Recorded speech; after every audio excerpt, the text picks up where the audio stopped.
Where does the word Chicano come from, and what does it mean? Pialino Chime. My name is Curly Tlapoyawa. I'm an archaeologist and ethnohistorian specializing in Mesoamerica and the American Southwest. I'm also co host of the podcast Tales from Atlantis. So, where does the word Chicano come from? Well, the short and sweet answer is that it's simply a diminutive form of the word Mexicano. You see, in Mexican Spanish, we really like to mess with people's proper names, often shortening and rearranging them in an affectionate way. Linguistically, this is known as hypocorism. So, for example, Ignacio becomes Nacho, Vicente becomes Chente, Graciela becomes Chela, Mexicano becomes Chicano. But if we wanted to dig a little deeper, it gets even more interesting. The word Mexicano itself is a hybrid word. That is, a word created by combining words from two or more different languages. In this case, it is the Nahuatl word Mexico and the Spanish or Latin suffix ano. Mexico, or Mexico as it is known today, was the city state capital of the Mexica people. And the Latin ano is a suffix used to identify a native, a citizen, or inhabitant of a particular place.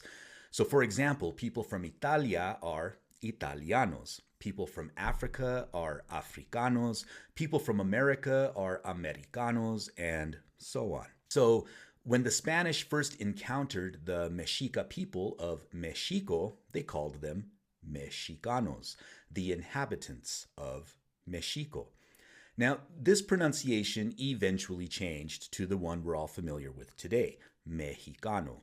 This is because the Spanish language underwent a change called a consonant shift, and the sh sound of the letter X transformed into an aspirated H sound. So from Mexico, we get Mexicano, Mexicano then changes to Mexicano, and then from Mexicano, we get Chicano, a diminutive form of a hybrid word.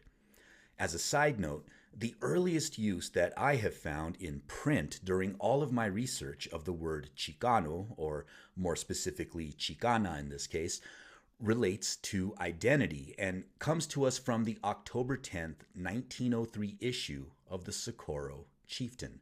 So Chicano identity is at least 121 years old. It's pretty fascinating stuff. So, what does Chicano even mean? Well, it's funny because there's a saying that if you ask 10 Chicanos what Chicano means, you're probably going to get 10 different answers. So I'm going to offer you what I know from my own lived experience, along with the historical record regarding Chicano ethnogenesis. Now, some mistakenly assume that a Chicano is simply someone of Mexican descent who was born and raised in the United States, or a Mexican who arrived in the US at a very young age and grew up here.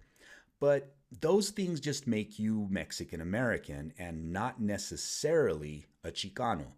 Chicano identity has a far deeper meaning than Mexican American. For the most part, Chicanos are a displaced, highly urbanized, mixed blood indigenous people whose self declared identities are rooted in indigeneity and the struggle for self determination and decolonization. Chicano identity is as politically charged as it is culturally assertive. We represent a cross section of the Mesoamerican diaspora that has coalesced under a shared cultural and political identity. And it should be noted, ours is a uniquely American experience. You see, Mexico doesn't really recognize us as real Mexicans, and the United States doesn't recognize us as real Indians. So, in response, we claimed our own space for ourselves. We staked out our own identity by drawing from our collective cultural inheritance as indigenous people. Chicano, Chicana, Chicanx, a beautiful, empowering declaration of indigenous identity, forged in the crucible of the struggle for civil rights and self-determination. Interestingly, we seem to get a lot of non-Chicanos trying to tell us what a Chicano is or is not. And if you know any Chicanos, then you already know that we never needed anyone's permission to be who we are. And so I would like to end with a quote from the book The Adventures of Don Chipote by Daniel Venegas, which was originally published in 1928. It reads, and I quote, "As you all know, Chicanos, for the most part, are full of warm, indigenous blood. And once someone calls their pride into question, or they call their own hearts into question, that's when they give it their all, until they can't give anymore. And that is why every day I wake up and I give thanks to Tlaloc that I am Chicano y que."